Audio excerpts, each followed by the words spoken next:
అయోధ్యలో భవ్యరాముడు జనవరి 22న కొలువుదీరనున్నాడు.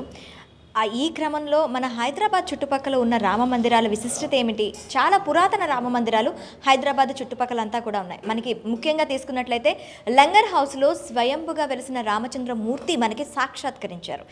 హరి హరి హరి శ్రీ హరి నీ నామమే మాకు గతి, హరి హరి హరి శ్రీ హరి నీ నామమే సద్గతి, హరి హరి హరి శ్రీ హరి నీ నామమే మాకు గతి, హరి హరి హరి శ్రీ హరి నీ నామమే సద్గతి.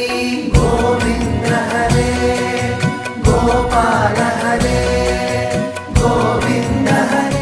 రామచంద్రమూర్తి ఇక్కడ ఎలా సాక్షాత్కరించారు, ఏ టైంలో కొలువు తీరారు అనే పూర్తి వివరాలు తెలుసుకుందాం. నమస్తే जी, ये टेम्पल है ना, ये टेम्पल कब से हुआ है? जय श्री राम, जय श्री मन्नारायण। श्री रामचंद्र जी मठ, संगम, लंगर हाउस, बापू घाट। ये राम जी का मंदिर मठ बहुत प्राचीन है। ये 800 साल पुराना मठ है। ये बाबा रामदास जी महाराज के टाइम से परंपरा से ये चलते हुए आ रहे हैं। ये मठ बाबा रामदास जी गोलकुंडा किला में निजाम अपना मैनेजर उनको बना लिए थे। तो भक्त रामदास जी राम जी का बहुत ही ध्यान पूजा पाठ करते थे और वहाँ के जो हिसाब किताब के काम थे वो भी करते थे। तो उनको बहुत दिन से राम जी का मंदिर बनाने की इच्छा था। तो उस टाइम उनको पास पैसा 3,65,000 रुपया कहीं से आए थे। वो पैसा का भद्राचलम फर्स्ट राम जी का मंदिर बनाए। बाद में जब निजाम का हिसाब किताब का टाइम आया, हिसाब किताब हुए, तो निजाम पूछे ये पैसा कम हो गया। तो बोले महाराज मैं इसका मंदिर बना दिया हूँ भद्राचलम। तो बोले ये पैसा कौन देगा? तो बोले मेरे पास तो पैसा है नहीं, जिसका मैं मंदिर बनाया हूँ वही पैसा देगा। तो बोले ठीक है, जिस दिन पैसा देगा आप उस दिन जाएंगे। तो उनको गोलकोंडा किला में कारागार में उनको डाल दिए। काफ़ी टाइम के बाद उनको जो है सो राजा के सपने में आए, आपके पैसा मिल गया, आप हमारा भगत के छोड़ दीजिए। तो निजाम जब उठ के देखे तो उसके टेबल के ऊपर सोने चांदी हीरे जबरात पूरा जमा थे। निजाम अपना सिपाही को आदेश दिए, बोले जाओ उनको कारागार से मुक्त कर दो। तो आए जब कारागार को ताला खोले, ताला खोलने के बाद में बोले आज बरसों बाद ताला क्यों खोल रहे? बोले आपके आदमी आए पैसा दे के चले गए। तो बोले नहीं मैं ऐसे नहीं जाऊंगा। तो बोले क्यों? बोले जो पैसा देने के लिए आए वो लेके जाएंगे जब जाऊंगा मैं। तो मन में विचार करें, मैं जिनके लिए इतना मेहनत किया हूँ, परिश्रम किया हूँ, तपस्या किया हूँ, मेरे को दर्शन नहीं दे के इसको दर्शन दे के चले गए। इसीलिए वो आके लेके जाएंगे जब मैं जाऊँगा। तो राम जी फिर दुबधाम पर गए। राम जी फिर वहाँ आए, वहाँ आके फिर राम जी ताला खोल के फिर उनको लेके आए यहाँ पे जहाँ पर राम जी अभी विराजमान है। यहाँ पे बहुत भारी पीपल का वृक्ष था, उसके नीचे बैठे। फिर बैठ के पूछे भक्त रामदास जी से आपकी इच्छा क्या है? तो बोले हमारा इच्छा यही है, मैं तो आपको दर्शन कर लिया हूँ, लेकिन आने वाले टाइम में व्यक्ति आपको इसी रूप में यहाँ पर दर्शन करे, आप जिस रूप में आए हैं। तो राम जी उसी रूप में यहाँ पर विराजमान हुए। कहीं पर भी आपको राम जी का मोछ नहीं दिखेगा, यहाँ पर राम जी को आपको मोछ दिखेगा। अच्छा।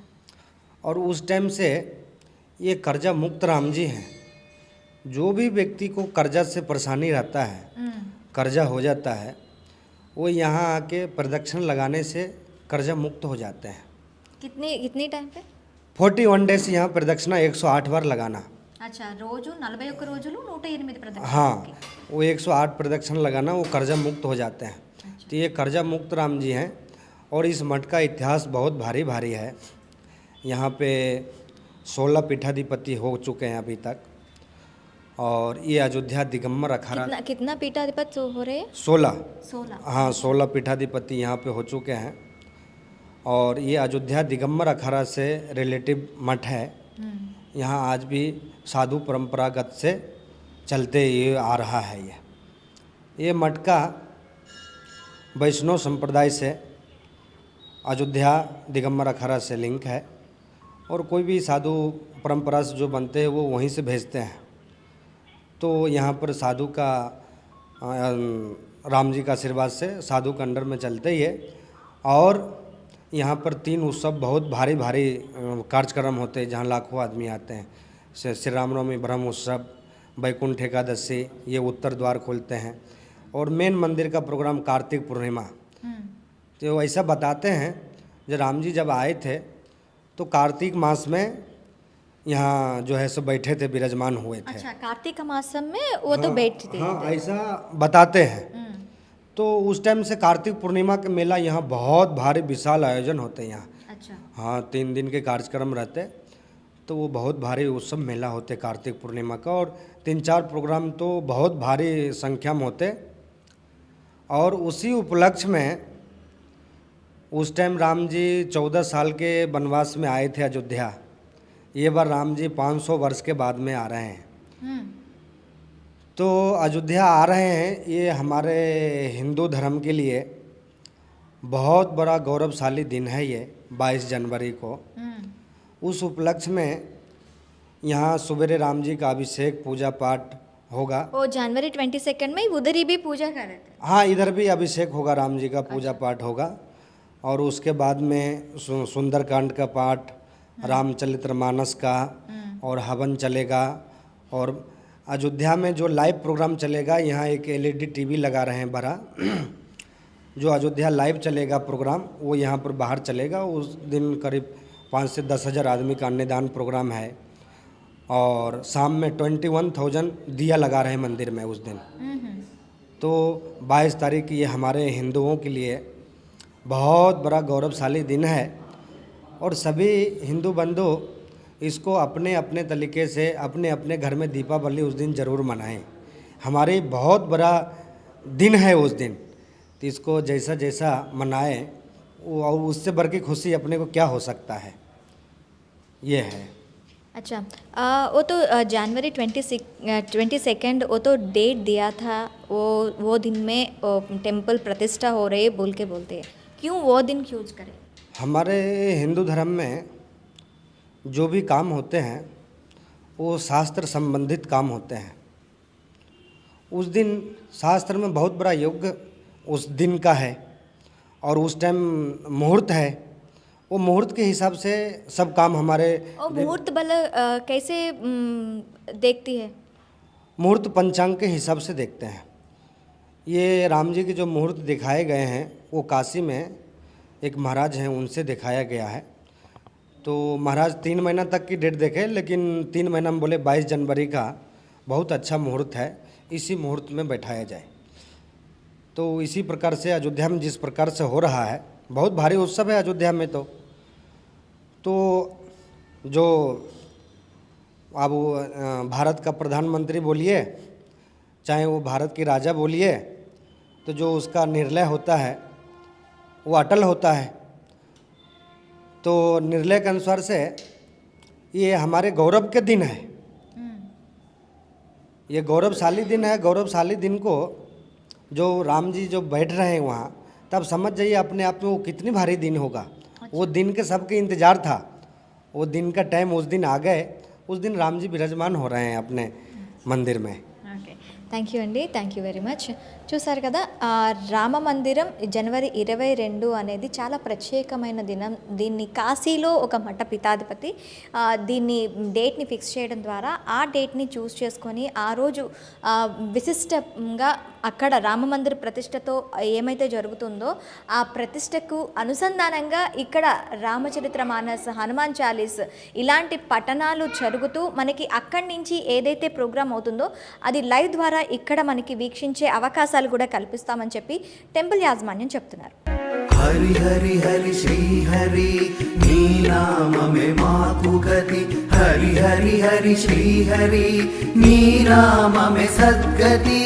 హరి హరి హరి శ్రీ హరి నీ నామమే మాకు గతి హరి హరి హరి శ్రీహరి నీ నామమే సద్గతి. మూచుకుందు మహానది అంటే మన మూసీ నది ఇక్కడ ప్రవహిస్తున్న సంగతి తెలిసిందే. ఆ నదికి ఉన్న ప్రాముఖ్యత ఏంటి, అది ఎప్పుడు పుట్టింది, ఎలా పుట్టింది అనే విశేషాలు కూడా తెలుసుకుందాం. నమస్తే జీ. ఓ मुचकुंद महानदी वो तो अभी तो ये टेम्पल की परिवाहक में प्रवाहित होता है. वो नदी का हिस्ट्री क्या है, वो कब हुआ है, वो कैसे हो जाए हैदराबाद से जाती है. ये मुचकुंदा नदी ऐसा है, ये भारत की तीसरी नदी ऐसा है जो सूर्य भगवान के विपरीत चलता है. आप कभी भी कोई सा भी नदी के तट पे जाइए तो नदी जो है सो पूरब से लेके पश्चिम की ओर चलता है, लेकिन ये नदी ऐसा है जो पश्चिम से पूरब की ओर चलता है. एक मुचकुंदा नदी और एक गोदावरी और एक सरजुग नदी जो अयोध्या में है. ये तीनों नदी सूरज भगवान के विपरीत चलता है. नंबर 1. नंबर 2, मुचकुंदा नदी का महत्व ये है, आज भी इस नदी में जो अस्थि विसर्जन करते हैं वो 75% पत्थर में कन्वर्ट हो जाते, 25% हड्डी रहते हैं. आज भी यहाँ बहुत बड़े बड़े लोग के अस्थि आते हैं. यहाँ महात्मा गांधी का है, इंदिरा गांधी का है, राजीव गांधी का है, संजय गांधी का है, अटल बिहारी वाजपेयी के भी यहाँ पर अस्थि आए थे. तो ये नदी का बहुत भारी महत्व है. लेकिन आज जो है कभी कभी दुख होता है मन में, इतनी भारी नदी जिसका इतना गौरव हो जो नाला में कन्वर्ट हो गया. अभी नाला ही है पूरा वो, लेकिन फिर भी महत्व देने वाले महत्व देते हैं. एक प्राचीन नीचे शिवालय मंदिर भी हैं, एक सती माता की मंदिर है जहाँ आज भी लोग कार्तिक पूर्णिमा को आस्था में जितनी लोग की श्रद्धा है वहाँ आके पूजा पाठ करते हैं. एक छोटा सा मैं वहाँ गुंडम बनाया हूँ, उसमें आदमी कार्तिक पूर्णिमा को डुबकी लगा के जाते हैं लोग. अच्छा. हाँ, तो ये नदी की इतनी भारी महत्व है. वो नदी कहाँ हुआ है, कैसे हैदराबाद तक आ रही है. विकाराबाद में अनंतगिरी है ना, वो अनंतगिरी से वो नदी का प्रचलन हुआ है. अनंतगिरी से वो नदी चला है. अच्छा. विकाराबाद अनंतगिरी है, वहाँ से वो अनंतगिरी की भी बहुत भारी हिस्टोरी इतिहास है, लेकिन ये नदी वहीं से चले हैं. मुचकुंद बोल के वहाँ एक महाराज थे, महाराज बहुत तपस्या करते थे और वो वास्तविक में अनंतगिरी ऐसा हम लोग कभी कभी जाते हैं तो वहाँ ऐसा दिखता भी है, यहाँ कोई तपस्वीर हुआ था, वहाँ से ये नदी का प्रचलित हुआ है. अच्छा. अनंतगिरी से. Thank you.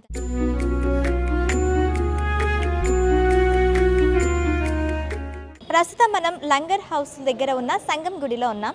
ఈ సంగం గుడి ప్రత్యేకత ఏంటంటే శ్రీరామచంద్రమూర్తి స్వయంభుగా వెలిసిన పుణ్యక్షేత్రంగా మనం చెప్పుకోవచ్చు. ఈ శ్రీరామచంద్రమూర్తి స్వయంభుగా ఎలా వెలిసారు, ఈ కథనంతా కూడాను మనం ఈ స్టోరీలో తెలుసుకుందాం. పదండి. హరి హరి హరి శ్రీహరి నీ నామమే మాకు గతి హరి హరి హరి శ్రీహరి నీ నామమే సద్గతి హరి హరి హరి శ్రీహరి నీ నామమే మాకు గతి హరి హరి హరి శ్రీహరి నీ నామమే సద్గతి. రామదాసు చరిత్ర అందరికీ తెలిసిందే. మరి ఆ రామదాసు వల్లే ఇక్కడ కూడా శ్రీరామచంద్రమూర్తి వెలిసారు అనే సంగతి మనకి ఇక్కడ కథనాల బట్టి తెలుస్తోంది. శ్రీరామచంద్రమూర్తికి ఎలాగైనా గుడి కట్టాలి అని ఉద్దేశించిన రామదాసు తన దగ్గర ఉన్న ఖజానా ఏదైతే రాజు ఖజానా డబ్బులు ఏవైతే జమ అయ్యాయో 3,60,000 రూపాయలతో మనకి భద్రాచలంలో రామాలయం కట్టిన సంగతి అందరికీ తెలిసిందే. అయితే ఆ రామాలయం కట్టిన తర్వాత ఆయన ఖైదు అవ్వటం ఇవన్నీ కూడా మనకి తెలిసిందే. ఎవరిస్తారు అంటే ఎవరి గురించి అయితే నేను గుడి కట్టానో వాళ్ళే వచ్చి ఇస్తారు, అంతవరకు నేను ఇక్కడ ఇలాగే కారాగారంలో ఉంటాను అని చెప్పి రామదాస్ చెప్పడం జరుగుతుంది. అయితే అప్పుడు నిజాం రాజుకి కలలో కనిపించి రామచంద్రుడు లక్ష్మణ సమేత సీతాదేవి వచ్చి మేము ఇగో నీకు శిస్తు కడుతున్నాము, ఆ రామదాసుని జైలు నుంచి విడిపించు అని చెప్పి ఆ నిజాం రాజుకి చెప్పడం జరుగుతుంది. నిజాం రాజు కలలో నుంచి తేరుకొని అక్కడ చూసేసరికి బంగారం నాణాలు ఇవన్నీ కూడాను మనకి సాక్షాత్కరించిన ఇది అంతా కూడా హిస్టరీ అంతా కూడా మనకు తెలుసు. ఆ తర్వాత ఏం జరిగింది అంటే రామదాసుకి ఖైదు నుంచి విడిపించమని నిజాం రాజు ఆజ్ఞ వేయగానే, లేదు, నాకు ఎవరైతే మీకు కలలో కనిపించి చెప్పారో, మీకు ఎవరైతే శిస్తు కట్టారో వాళ్ళు వచ్చి నన్ను విడిపించి తీసుకెళ్తే కానీ వెళ్ళను అని చెప్పి మొరాయించు కూర్చున్నాడు. అప్పుడు శ్రీరామచంద్రమూర్తి ఆ రామదాసుకి దగ్గరికి వచ్చి, రామదాస, నీ భక్తికి మెచ్చాను అని చెప్పి సాక్షాత్కరించి నీకేం కోరిక కావాలి అని కోరుకున్నారంట.